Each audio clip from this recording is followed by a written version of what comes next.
وما يعلم جنود ربك إلا هو وما هي إلا ذكرى للبشر.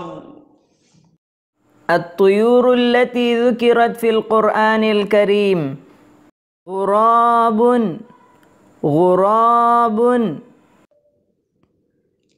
فبعث الله غرابا يبحث في الأرض ليريه كيف يواري سوءة أخيه.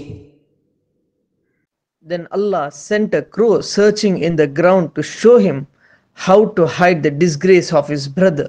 He said, "Oh, woe to me! Have I failed to be like this crow and hide the body of my brother?"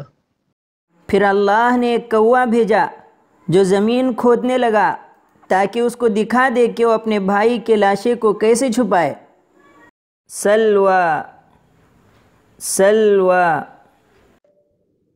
ونزلنا عليكم المن والسلوى. And we sent down to you manna and quails. اور ہم نے تم پر من و سلوہ اتارا.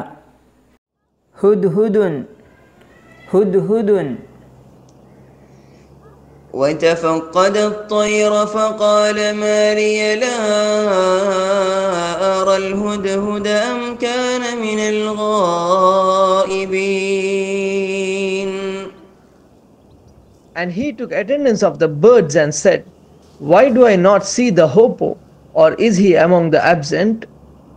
اور انہوں نے پرندوں کی حاضری لی تو کہا کیا بات ہے ہدہد نظر نہیں آتا، کیا وہ کہیں غائب ہو گیا ہے.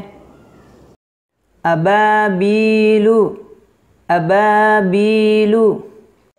وأرسل عليهم طيرا أبابيل.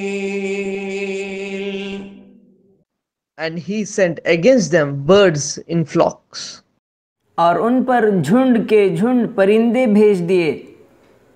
اکتم الصوت وحاول القراءة. غراب سلوى هدهد أبابيل. إن أعجبك الفيديو لا تنسى الإعجاب والاشتراك في القناة.